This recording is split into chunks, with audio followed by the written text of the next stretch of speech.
때만 되면 그 젊은 청년들의 가슴을 뜨겁게 하는 그런 사진들이 이 대학 곳곳에 전시되었거든요. 내가 그리스도인으로서 이러한 상황들을 어떻게 해석해야 되는가? 지금 생각해 보니까 그게 바로 세계관의 문제였어요. 그때만 해도 제가 가지고 있던 신앙관, 배웠던 것은 내세 중심이었고 개인 구원이었습니다. 그래서 한창 그 호기심과 또 지적인 욕구가 강할 때에 이런 현상들을 내가 어떻게 해석해야 되나 갈등을 했었지요. 그러다가 1학년 때 그 창조과학 세미나가 학교에서 열렸습니다. 거기 이제 물리학 교수님이 강의를 하셨는데 그것이 저에게 큰 도움이 되었습니다. 내가 믿는 신앙이 막연히 어떤 종교적인 것으로만 그치는 것이 아니라 아주 실제적이고 과학적인 근거가 있구나. 그래서 그 후에도 또 이런저런 많은 갈등이 있었지만 고비고비를 넘어가면서 예수님을 믿는 신앙 안에 이렇게 설 수 있었지요. 지금 우리 청소년 청년들을 보면 아마 제가 대학에 다닐 때보다 훨씬 더 많은 그런 혼란을 겪을 때라고 여겨집니다. 지금은 뭐 초등학교 아니 유치원부터 진화론의 개념이 나오죠. 중학교, 고등학교 때는 뭐 말할 것도 없고 이제 대학에 들어가면 여러분은 집중적으로 무신론적인 이 진화론 교육을 받게 됩니다. 오늘 이 기독교 세계관 강의하기로 했죠. 우리 청소년들 잘 들으세요. 오늘 내용을 그냥 통째로 다 외우세요. 어떻습니까? 우리 청소년들 학교에서 밥 먹을 때 점심시간에 기도합니까? 친구들 대부분은 교회 안 다녀요. 현재 우리 대한민국의 20대의 경우에는 청년들은 한 명 예수 믿는 청년 한 명 주위에 10명의 안 믿는 친구들이 둘러싸고 있습니다. 이런 세계에서 어떻게 내가 예수 믿는 사람이다 또 그런 기독교 세계관을 가지고 살아갈 수 있느냐, 그런 시대에 살아가고 있습니다. 그러니까 일요일 날 교회에 오면 예수 믿는 사람이에요. 하나님을 인정합니다. 창조주 하나님, 절대자이시고 심판자이신 유일하신 하나님을 믿습니다. 반면에 월화수목금토 세상에 나가면 하나님 없는 세상에 살아갑니다. 그렇죠. 세상은 무신론을 믿고 있지요. 그러니까 창조가 아니라 진화론을 주장하고 절대 진리가 아니라 이 상대주의를 이야기합니다. 심판이 없지요. 유물론이니까, 영혼이 없으니까. 이런 시대에 살아가고 있고, 또 사실 저희 세대만 해도요, 뭐 어쨌든 예수 믿고 이 분명한 믿음을 가지고 살아갈 수가 있습니다. 그런데 지금 우리 청년, 청소년, 우리 어린이들은 그들이 장차 살아갈 세계는 더 심각합니다. 이러한 때에 정말 예수를 믿는다는 게 무엇인가에 대한 명확한 이 세계관 정립이 필요합니다. 예수를 믿는다는 것은 단지 주일날 교회 와서만 믿는 게 아니지요. 월화수목금토 평일에 그때 내가 믿는 세계관이 무엇이냐 하는 것입니다. 우리 뒤에 영상팀 PPT는 제가 설교 중에 눈치껏 띄워주세요. 네. 그 기독교 세계관 그러면은 아브라함 카이퍼를 먼저 이야기를 하게 됩니다. 이분이 그 기독교 세계관한 정립을 아주 잘 이렇게 기초를 놓았거든요. 이 아브라함 카이퍼 그러면은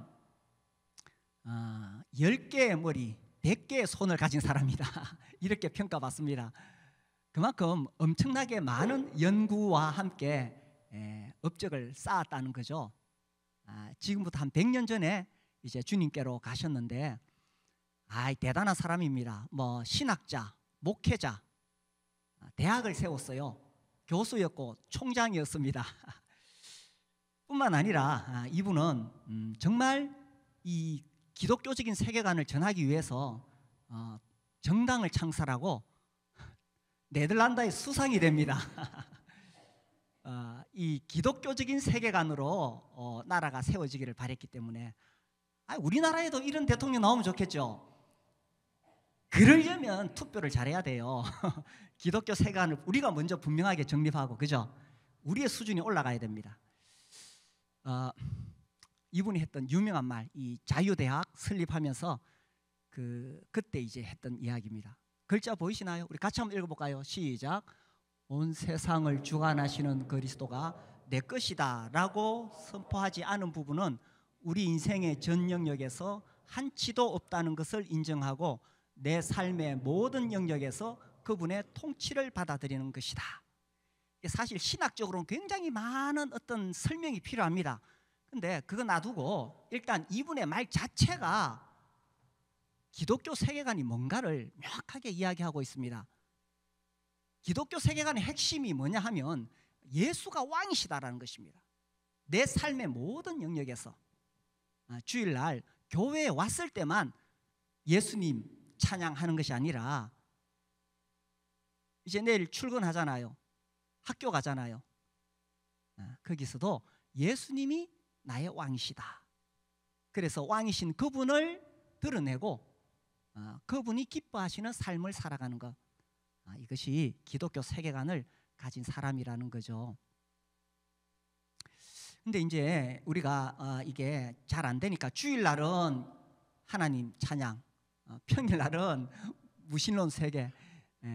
그러니까 이제 직장에 가는 거는 이건 밥벌이 위해서 마지못해 그냥 가서 밥벌이 하고 그저 주말만 기다리는 거예요.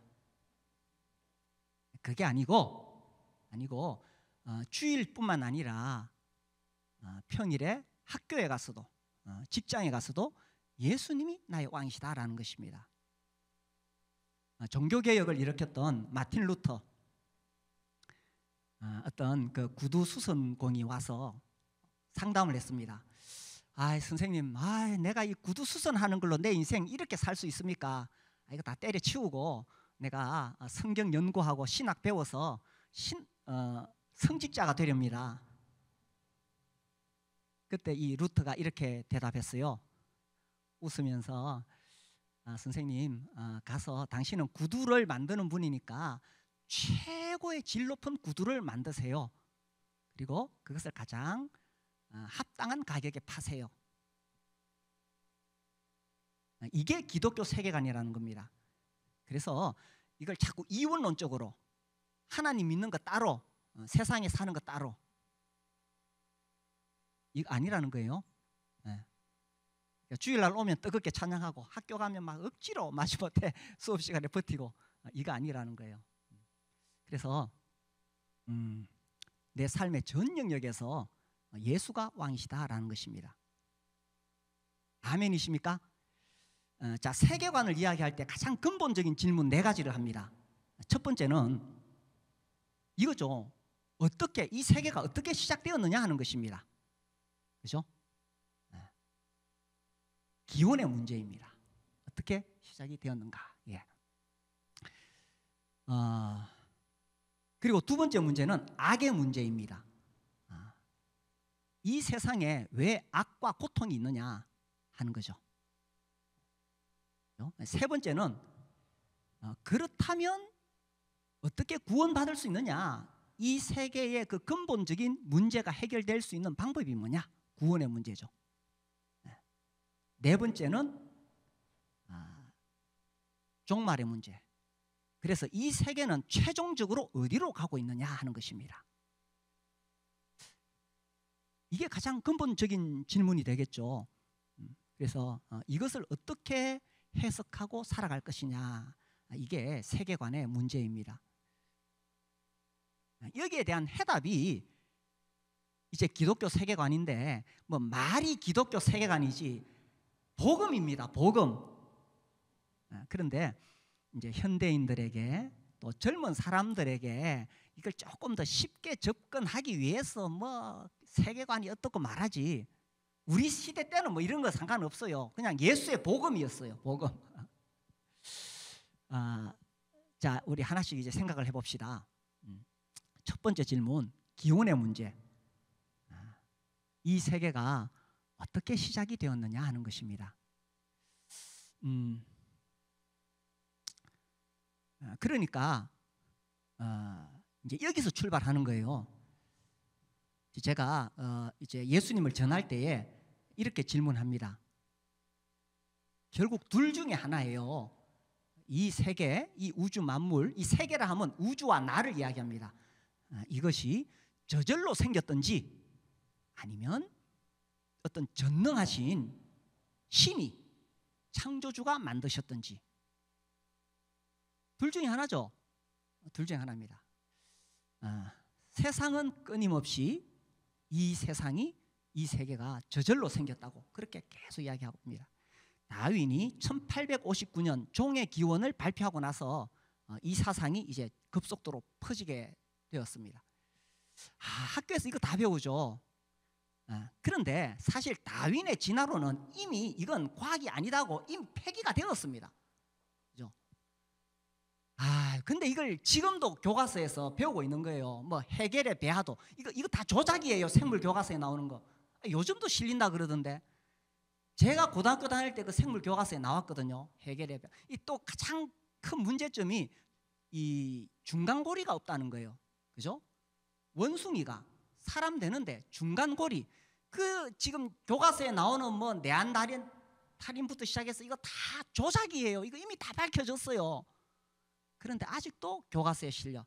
이게 뭐냐 하면은 세계관의 문제라는 거예요. 세계관의 문제. 이게 과학이냐 아니냐의 문제가 아니라니까. 1980년도 시카고에서 자연사 박물관에 세계적인 진화론자들이 다 모였어요. 그 사람들이 모여서 국제회의하고 결론이 뭐냐 하면 더 이상 다윈의 대진화는 이거 우리가 아니 폐기시켰어요. 그 사람들이. 제가 대학 다닐 때 그 이야기 들었거든요. 지금도 나와요. 아니 창조과학자들이 이거를 거부한 게 아니고 다윈 진화론자들이 다윈의 진화론 이미 폐기했어요. 그 아시죠? 그래서 그러면 뭔가 대안이 필요하잖아. 그래서 단속 평행 이론이라는 게 나왔어요. 그래서 이제 뭐 원숭이가 이렇게 변화되어서 사람 되는 게 아니라 갑자기 원숭이가 사람 되는 거. 원숭이는 어디서 났냐? 이 아메바가 갑자기 원숭이가 되는 거. 말하자면 이런 거예요. 그래서 이 진화론은 뭐냐? 그 우리가 몇 년 전에 그 대구 창조과학 지부에서 이 강사님들 오셔서 계속 강의했어요. 제가 뭐 여러 가지 중에 확실하게 핵심이 뭐냐? 진화론의 핵심은 오랜 세월 우연히. 그때 들으신 분 기억하시죠? 기억하시죠? 오랜 세월 우연히. 이게 진화론의 핵심입니다. 그래서 이미 다 폐기가 되었음에도 불구하고 이걸 왜 가르치느냐? 이게 세계관의 문제라는 거예요. 그래서 마이클 루스라는 이 무신론 진화론자가 하는 말이 진화론은 종교다. 처음 시작할 때도 종교였고 지금도 종교다. 과학이 아니라니까 종교라니까요. 그래서 그 진화론자들이 주장하는 게 뭐냐 하면 우리는 어떻게 해서든지 이 진화론을 굳게 붙잡고 퍼뜨려야 된다. 이 종교라니까요. 그런데 문제는 뭐냐 하면 이걸 마치 과학인 것처럼 계속 가르쳐요. 왜 그래요? 어떤 실험 결과를 통해서 나온 과학이 아님에도 불구하고 왜 가르치냐? 이게 바로 세계관의 문제라니까. 근데 이게 이제 심각한 게 뭐냐면 우리 청소년 청년들이 학교에서 집중적으로 이 교육을 받고 있어요. 아니 우리 어린이들이 유치원 때부터 이거 배우고 있다니까. 그리고 이게 어디 나와요? 학교에서만 나옵니까? 이게 미디어를 통해서, 영화를 통해서, 유튜브를 통해서 막 계속 쏟아져 나오니까 우리 아이들이 계속 여기에 그냥 잠식되어 있는 거예요. 그래서 그때 몇 년 전에 우리 교회에서 그 창조과학 세미나 하고 할 때 마지막 심화 과정 마치고 제 바람은 이 창조과학을 우리 어린이 청소년들에게 가르칠 수 있는 강사를 키워내는 거였어요. 근데 거기까지 못 갔습니다. 여기 우리 지금 선생님들 계시잖아요. 학교 선생님들. 그분들이 이거 해야 돼요. 저도 할 수 있어요. 그런데 제가 하면은 사람들이 제가 하는 것보다 선생님들이 하는 거 더 신빙성 있게 들어요. 이게 희한해 이거. 우리 의사 선생님이 이거 강의하셔야 돼요. 제가 하는 것보다. 그래서 아무튼 우리 어린이 청소년 청년들을 이걸 학교에서 배우는 것 이상으로 확실하게 가르쳐야 돼요. 그래서 이 다윈의 진화론은 이미 폐기가 되었음에도 이게 세계관이니까 이걸 계속 가르치는 거예요. 제가 이번에 이제 이거 준비하면서 책들을 보니까 이런 말이 나와요. 중국의 고생물학자, 진화론의 대가죠. 이분이 이런 이야기를 했어요. 중국에서 다윈을 비판할 수는 있지만 정부를 비판할 수는 없다. 그러니까 중국은 당연히 그 진화론이 쫙 깔려 있잖아요. 그렇지만 다윈을 비판할 수는 있어. 그런데 감히 중국 정부를 비판할 수는 없어요. 그런데 미국에서는 미국 정부를 비판할 수 있지만 다윈을 비판할 수는 없다. 무슨 말인지 감이 오죠? 이게 우리나라도 똑같아요. 우리나라도 정부 비판합니다. 그죠? 문정부 비판하고 윤정부 비판하고 해요. 그런데 우리나라 분위기도 다윈을 비판하진 않아요. 비판할 수 있는 분위기가 아니라니까. 그게 계속 교육으로, 영화로, 드라마로 계속 나오니까. 그래서 우리 다음 세대에 이 가르쳐야 창조과학도요. 그 안에도 제가 봤을 때 이 허점이 있어요. 그러나 진화론은 하나의 론, 거기에 비하면 엄청 훨씬 더 창조과학이 과학적입니다. 그래서 이러한 부분들을 이 어렸을 때 가르칠 필요가 있다고 여겨져요. 그러니까 그렇게 진화론 교육 받으니까 결국 나는 누구냐? 나는 누구냐? 이 세상이 어떻게 시작되었느냐?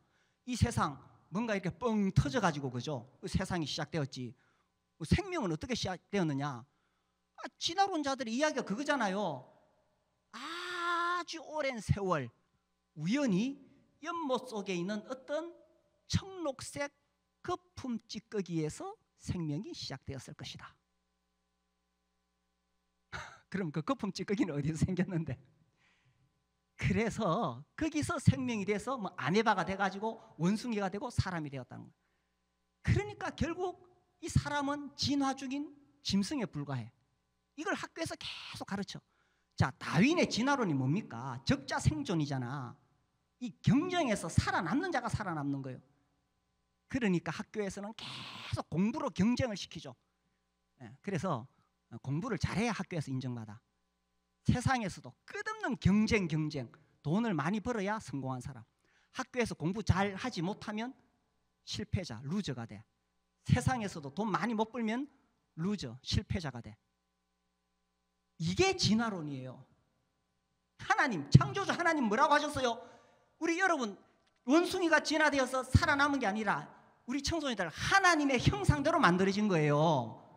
그래서 나의 정체성을 어디서 찾느냐? 연못 속 청록색 거품 찌꺼기에서 시작된 내가 아니라 온 우주 만물을 만드신 그 창조주 하나님께서 하나님의 형상대로 나를 만드신 거예요. 공부 못해도 나는 하나님의 형상대로 만들어졌어요. 그래서 나의 정체성은 하나님과의 관계에서 찾을 때 비로소 올바르게 알 수가 있다는 것입니다. 우리 부모님들도 우리 자녀들의 정체성을 하나님의 형상 안에서 찾도록 해줘야 돼요.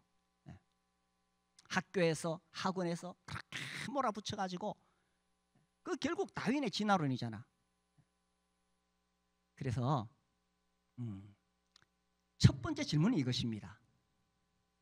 이 세계는 어떻게 시작되었느냐? 자, 창조주 하나님이 계시다면 그 하나님이 이 세상을 만들고 그냥 아무 관심도 없이 그냥 던져놨을까요? 아니면 하나님께서 왜 이 우주를 만드셨는지, 나를 만드셨는지 그 목적을 사람들에게 알려주고 싶을까요? 알려주고 싶겠죠. 그래서 하나님이 어떻게 알려주셨느냐? 그게 바로 이 성경이죠. 성경. 예. 그래서 우리는 이 성경을 통해서 하나님께서 어떻게 세상을 만드셨느냐, 이 우주와 만물을 만드신 목적이 무엇인가, 나를 만드신 목적이 무엇인가를 찾아갈 수가 있다는 것입니다. 그래서 첫 번째 질문, 그죠? 기독교 세계관, 아니 성경, 아니 복음은 뭘 이야기하느냐? 하나님께서 우주를 만드셨자. 자, 창세기 1장 1절 한번 해봅시다. 시작. 태초에 하나님이 천지를 창조하시니라.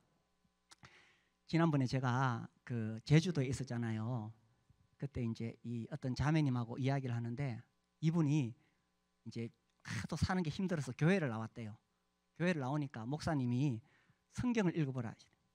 그래서 이제 집에 가서 성경을 읽으려고 딱 폈는데 창세기 1장 1절 이걸 읽고는 딱 덮었대요. 이걸 믿을 수가 없다는 거야. 왜?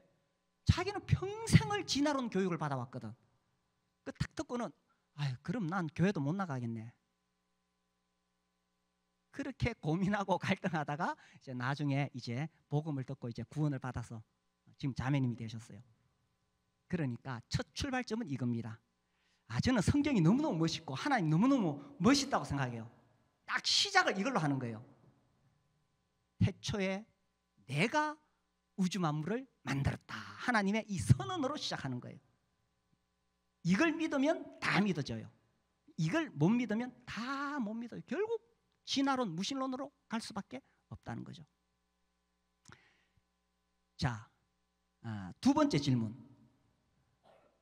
이 세상에 수많은 악과 고통이 있는데 왜 이러냐는 거예요. 그죠? 2차 대전 때 히틀러에 의해서 600만 명의 유대인들이 학살당했어요. 우리 잘 알죠. 지난번에 또 쓰나미가 몰려와가지고 23만 명이 목숨을 잃었어요. 세상에 왜 이런 악과 고통이 있느냐 하는 거죠. 지금 우크라이나에서 계속 이 전쟁 속에서 정말 그 민간인들, 그죠? 죽어가고 있고, 어린이들이 죽어가고 있고, 또 여성들이 참 그런 일을 폭행을 당하고 있어요.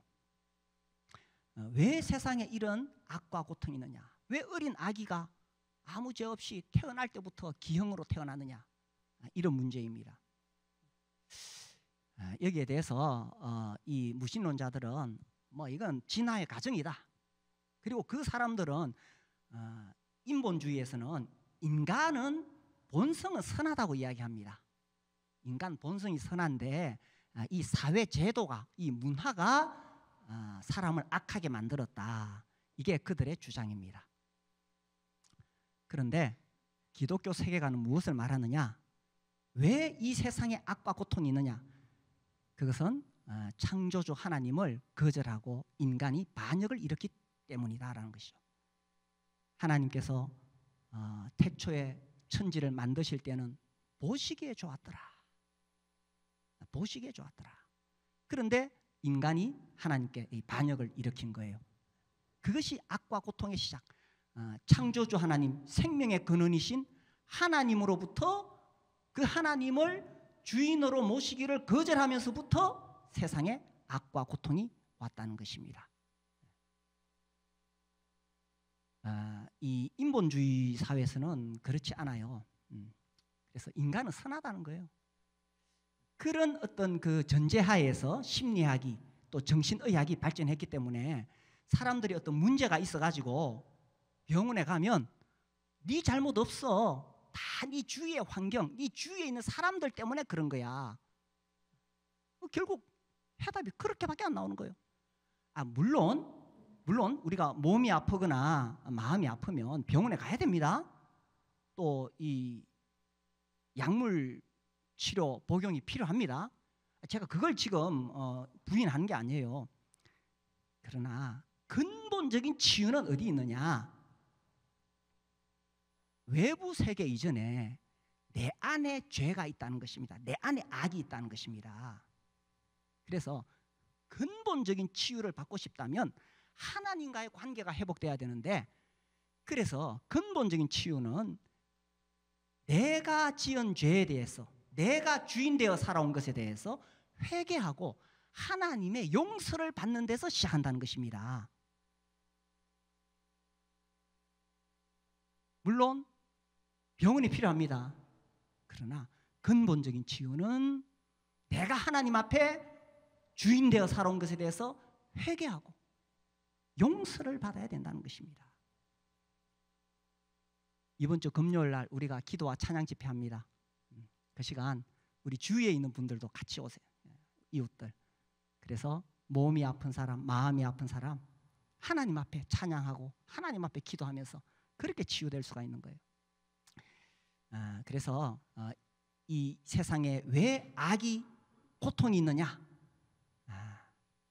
타락이죠. 아담이 하나님과 같이 되기 위해서 그 선악과를 따먹으면서 시작했다는 것입니다. 그러니까 이 아담이 이 뱀이 유혹하기를 그렇게 유혹했잖아요. 네가 그것을 먹는 날에는 하나님과 같이 되어 선악을 알 줄을 아심이라. 그래서 오늘날 세상 사람들이 다 자기가 하나님 자리에 앉아 있어. 자기가 신이야. 자기가 선악을 분별해. 그래서 이게 이제 인본주의예요. 이게 인본주의, 그죠? 이제 이 인본주의 사상에 대해서는 오후에 이야기합니다. 20세기에 이 인본주의 사상에 가장 큰 영향을 준 세 사람은 그러면은 어쨌든 다윈, 마르크스, 프로이트 이 세 사람을 듭니다. 그 영향이 지금까지 남아 있는 거죠. 마르크스 그러니까 뭐 그 벌써 소련 해체되고 뭐 끝난 거 아니냐? 아니에요. 이 마르크스의 영향력이 얼마나 큰지 지금도 얼마나 큰지 모릅니다. 오후에 그 이야기 할 겁니다. 그래서 인간은 인간 자기가 신의 자리에 앉아 있는 거예요. 자기가 선과 악을 판단하고 분별하는 거예요. 그러니까 제가 지난주에 얼마 전에 이야기했잖아요. 자기가 여자라고 생각하면 여자인 거예요. 2주 전인가 제가 설교 시간에 이야기했죠. LA에서 그죠? 남자가 생물학적인 남자가 여탕에 왔어. 자기 여자래. 그럼 그 직원이 어떻게 해야 돼요? 받아줘야 돼요. 미국에서 거부하면 안 돼. 그럼 난리 났잖아. 그러니까 하나님은 분명히 하나님 말씀에는 절대적인 진리를 이야기합니다. 하나님께서 남자와 여자를 창조하시고 생물학적으로 남자와 여자를 만드셨지만 이 오늘날 사람은 내가 나를 뭐 여자다 그러면 여자 된다는 거예요. 아니 지금 미국 여권에 그래 돼 있대. 메일, 피메일 그리고 X가 있대요. 이게 공식적으로 인정이 되는 거야. 남자, 여자가 있고 남자도 여자도 아닌 어떤 사람들은 아침에 남자고 저녁에 여자가 되는 사람도 있대. 하여튼 뭐 70여 가지 성의 종류가 있다는 거예요. 그래서 이게 자기가 이제 판단하는 거예요. 자기가. 이게 문제가 뭐냐 하면은 하나님의 말씀보다 자기의 생각, 인간의 생각이 더 앞서간다는 거죠. 그래서 이 뱀이 유혹할 때에 하나님 그렇게 말씀하셨어. 상관 마. 네가 판단할 수 있는 거야. 그래서 이 기독교 세계관의 핵심이 뭐냐? 우리는 절대적으로 하나님의 말씀을 진리라고 믿는다는 거죠. 그래 이런 이야기를 하더라고요. 이 아담한테 하나님이 선악과 먹지 말라고 했으니까 따먹었지. 만약에 의사가 가운 입고 와가지고 먹지 말라 그랬으면 안 먹었을 거라고. 이게 참 웃기는 이야기 아닙니까? 오늘날도 마찬가지예요. 여러분 예수 믿는 사람이 술, 담배 하면 안 돼요. 제가 이래 이야기하면은 몰라 20살지 모르지만 의사가 딱 가운 입고 불러다가 당신 술, 담배 하면 큰일 납니다. 딱 끊어요. 그래서 기독교 세계관은 뭐냐? 예수가 내 삶의 모든 영역에서 왕이시다. 그분의 말씀이 절대적이다 라는 거죠. 이게 결국 핵심이라는 거예요. 자, 그래서 악과 고통은 이 타락으로부터 시작되었다는 거죠. 자, 세 번째 질문. 그러면 이것이 해결될 수 있는 방법이 뭐냐라는 것입니다. 구원의 문제. 이 인본주의에서는 이건 뭐 사람의 잘못한 거 아니에요. 이 사회와 제도와 문화가 문제가 있다. 이걸 뜯어 고치려는 것이 이 인본주의예요. 그러나 하나님 말씀하시죠. 아무리 사회가 바뀌고 제도가 바뀌어도 인간 본성이 죄인인데, 그죠? 안 된다는 거예요. 제가 최근에 그 요한복음 14장의 말씀이 새롭게 다가왔어요. 구원의 문제는요, 우리 인간이 구원받고 우리 사회가 구원받는 것은 어떤 사상이나 철학으로 되는 것이 아니라는 거예요. 왜? 인간 내가 죄인이니까. 그래서 내가 구원받기 위해서는 무엇이 필요하냐? 구원자가 필요하다는 거예요. 그래서 구원의 진리는 어떤 명제가 아니라는 겁니다.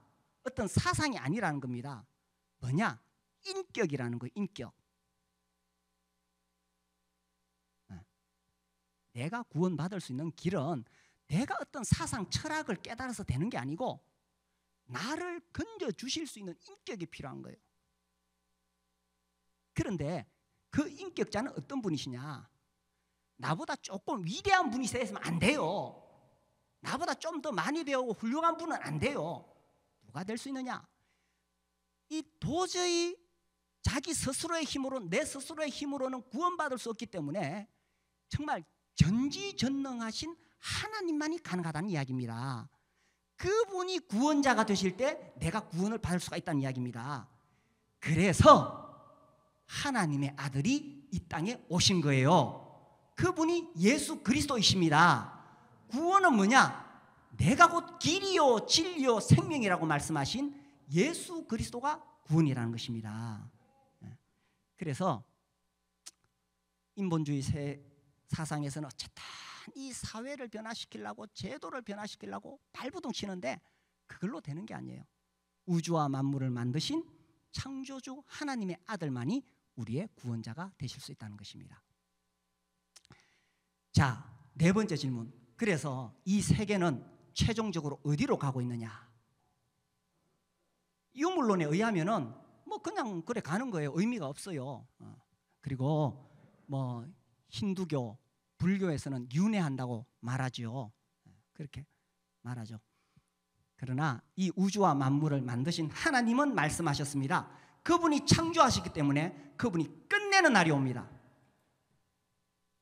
기독교 세계관은 뭐냐? 성경은 말씀하시기를 하나님이 끝내는 날이 온다. 심판이 있다는 것입니다. 하나님 안 믿는 사람은 이 땅에서 그냥 뭐 자기가 원하는 대로 마음껏 즐기다가 살다가 죽으면 끝이에요. 죽으면 인간의 몸은 그냥 뭐 벌레한테 먹히고 그냥 흙으로 돌아가는 걸로 끝이에요. 하나님 말씀하십니다. 네 인생에 대해서 심판이 있다는 거예요. 예수님이 재림하신다는 이야기입니다. 그날이 언제인지 우리가 날과 때를 정할 수는 없지만 우리가 알지 못하는 그날 그 시에 우리 주님이 다시 오셔서 인간의 역사가 끝이 난다는 것입니다. 그래서 이 기독교 세계관은 무엇을 말하느냐? 나의 인생의 삶에 대한 책임이 있다는 거예요. 내가 이 땅에서 어떻게 사는가에 대한 책임이 있다. 그렇죠? 내가 어떻게 사는가? 하나님께서 보고 계시고, 그리고 나아가 나에게 사명이 있다는 것입니다. 사명, 하나님의 영광을 드러내는 것. 이제 내가 구원받은 하나님 나라의 백성으로서 살아가는 것. 주님이 우리에게 주신 지상 최대의 명령, 영혼 구원하여 제자 삼는 것. 사명이 있다는 것입니다. 그래서요, 우리가 예수를 믿는다는 것은 뭐냐? 주일날 와가지고 뜨겁게 예배드리고 내일 이제 출근하면, 학교에 가면 그냥 그 세계 속에서 살아가는 것이 아니라 나의 정체성을 분명하게 알고 예수는 나의 왕이시다. 그렇게 사는 것이라는 거죠. 어떻게 점심시간에 밥 먹을 때 기도합니까? 2주 전에 그 수목원에 손님이 오셔서 수목원에 갔어요. 가서 이제 이렇게 둘러보고 오는데 이쪽에 보니까 이 남자 3사람이 이렇게 수염기름 무슬림 3명이 아주 경건하게 절을 하고 있더라고요. 물론 그 경건은 우리가 성경에서 배우는 거룩과는 다른 의미이죠. 정말 정중하게 세 사람이 막 절을 하고 또 일어서서 기도하고 이렇게 해요. 야, 제가 그걸 보면서 느꼈어요. 야, 무슬림들은 어느 장소에든지 남들 눈치 안 보고 저렇게 기도하는데 우리 자녀들은 과연 그렇게 할 수 있을까? 아니, 그 사람들은 비행기 안에서도 한다 그러대요. 혹시 보신 적 있나요? 저는 못 봤는데. 학교에서도 해가지고 이게 문제가 돼요. 학교에서도 강의 시간 중에 학생들이 막 뒤에 가가지고 이거 펴고는 막 엎드려 절하니까. 아니, 예수 믿는 우리 청년들은 그렇게 못하는데 왜 그 무슬림 청년들은 그렇게 할까요? 이게 세계관이 정립이 안 돼서 그래. 그 청년들은 계속 그런 교육을 받아왔어. 근데 우리는 학교에 가가지고 계속 인본주의적인 이 진화론, 무신론 이 계속 교육을 받아왔어. 신앙은 시간 싸움이에요. 우리가 일주일 1시간 이렇게 교회에서 교육해가지고는 안 된다는 거예요. 네, 그래서 오늘 오해합니다. 우리 청소년들 꼭 들으세요. 네, 그러시고. 그래서 이 인본주의 사상이 지금 얼마나 20세기, 21세기를 휩쓸고 있는지는 이제 오후에 이야기할게요. 자, 오늘 오전의 핵심 기독교 세계관은 예수님이 나의 왕이시다 라는 것을 내 삶의 전 영역에서 선포하며 살아가는 것입니다. 우리 모든 성도들 그렇게 예수님을 나의 왕이시다, 참으로 하나님이 우주 만물을 창조하셨다, 나는 하나님의 형상대로 만들어졌다, 나는 세상에 썩어질 영광이 아니라 영원한 하나님 나라를 위해 지음받았다, 이 분명한 주님의 뜻을 가지고 살아갈 수 있게 되기를 바랍니다. 기도하겠습니다.